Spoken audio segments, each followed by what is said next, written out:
Hello everyone, welcome back to the channel. My name is Miguel. In case you are new here or a returning viewer, thank you so much for the support.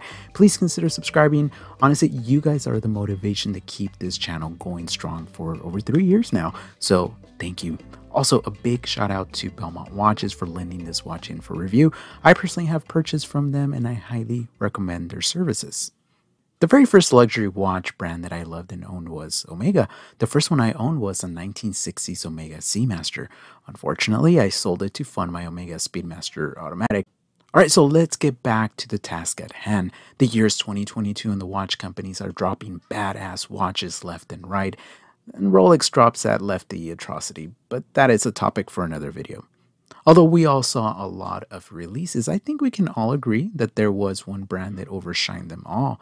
Omega. So what watch model created so much hype? Was it the beautiful new Speedies?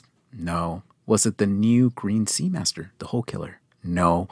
The Planet Ocean Ultra Deep? No. It has to be the new colorful Aquaterras then? Nope. You guessed it. It's a Moonswatch. I don't mean to beat a dead horse, but that watch has made waves around the world and has turned a lot of people into watch collecting. Furthermore, it has made us watch-obsessed people look a little, well, less weird. However, there's a hidden gem that not a lot of people are talking about, and the watch is good. I mean, really good. I'm of course talking about the Omega CK859. Now, this vintage style timepiece is inspired by a classic 1939 Omega wristwatch that housed the famous 30 T2 manual winding small seconds caliber. I'm a huge fan of vintage watches, and actually I still own a few in my collection, but the reason I don't wear them as much as I should is due to the fact that they're, well, delicate, and I'm scared I'm going to damage them. This new watch breaches a gap between modern and vintage. I mean, look at it. It's like looking into a time capsule. The 39mm case is crafted in 316L stainless steel. The brushing and polishing on the case have been finished to perfection. The proportions of this watch are as follows. The case measures in at 39mm, it's 46.2mm from lug to lug, it's 11.7mm thick, and measures in at 20mm between the lugs, it has a water resistance of only 30 meters, and on the right hand side of the case we find a push and pull crown that features a vintage Omega logo that's embossed on it.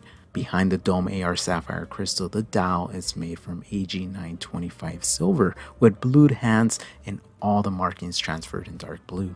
There's also a small second sub-dial displayed at the 6 o'clock. I'm an absolute sucker for watches with a running second sub-dial. There's a certain elegance, a certain charm, if you will, that elevates the watch, and as TGV would put it, is pure class. The logo featured on the dial is their vintage Omega logo. Again, this is a modern reinterpretation of one of those vintage models, and between that and that perfectly executed sector dial, the watch is one of the best watch releases of 2022. But wait, just when you thought the dial was the star of the show, you turn the watch over and you are greeted with a big, and I mean big, display case back. Thanks to the lack of a winding rotor, we get a pretty good view of the movement, architecture, and the finishing. The Omega Caliber 8926 is a manual winding movement with co-axial escapement. Of course, this cost certified, approved by Metas, is resistant to magnetic fields reaching 15,000 gauss. It comes with 72 hours of power reserve, a free sprung balance with silicone balance spring, 2 barrels mounted in series, and rhodium plated finish with Geneva waves and arabesque. I mean, this feature alone shows Omega's muscles and shows that they are not scared of innovation and are constantly outdoing the competition. When I was winding the watch, I thought the movement was not working until I put the watch next to my ear. Honestly, the winding on this watch is unlike anything I have ever experienced. Also, a very cool feature about this watch is that in the first crown position, you are able to independently change the hour without changing the minutes. Now, that's attention to detail.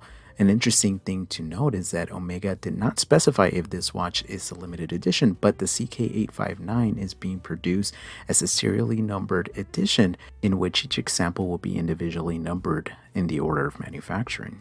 This watch comes in a brown leather strap with a vintage Omega logo on the buckle. That buckle alone is finished to perfection, and the vintage style strap is very supple. Omega produces great straps, but I do have a major complaint: the lack of quick release spring bars.